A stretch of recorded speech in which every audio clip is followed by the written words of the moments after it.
The Obama administration changes course in the fight to overturn the Federal Defense of Marriage Act. Signature gathering can start in Ohio, and voters in North Carolina say that they support relationship recognition. So why are they also saying that they'll vote to take it away?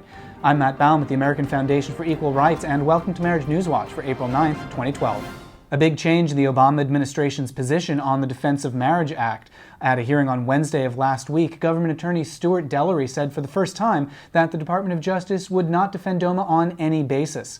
Previously, the administration had indicated that there were some circumstances under which the anti-gay marriage law was constitutional, but not anymore. Meanwhile, Paul Clement, the lawyer hired by House Speaker John Boehner to defend the law, put forward some particularly weak arguments. His claim was that the government needs a uniform national standard for marriage, but Mary Bonato, the attorney from Gay and Lesbian Advocates and Defenders, pointed out that a national standard for marriage isn't at issue. What's at issue is the irrational exclusion of LGBTs from that standard. There was a particularly poignant moment at the end of the hearing when an attorney for the state of Massachusetts described how the state had to create a separate cemetery to inter LGBT veterans and their spouses. Currently, gay couples can't be buried together in federal veterans cemeteries. There are now nearly 24 lawsuits involving DOMA, and just last week, Immigration Equality filed an additional one. The plaintiffs in that case are married binational couples who face exile from the U.S. because the federal government won't recognize their husbands and wives.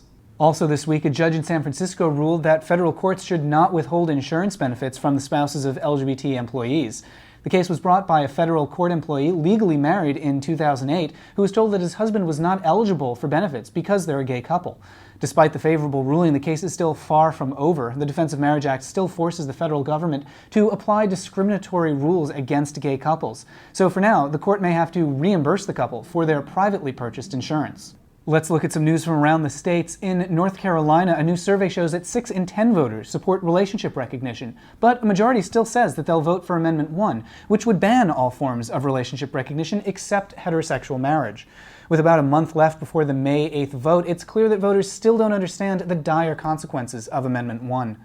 In Ohio, the state attorney general has approved a proposed measure to overturn the state's ban on marriage equality. Supporters can now begin gathering the nearly 500,000 signatures to put the measure on the November ballot. And they have an important ally. The head of the Cleveland chapter of the NAACP has endorsed their effort. Meanwhile, the National Organization for Marriage has refused to back away from their leaked memos that reveal a plan to exploit African American and Latino communities. This week, NAM continued their claim that the African American community uniformly opposes marriage equality, refusing to acknowledge the ever-increasing number of pro-equality African Americans.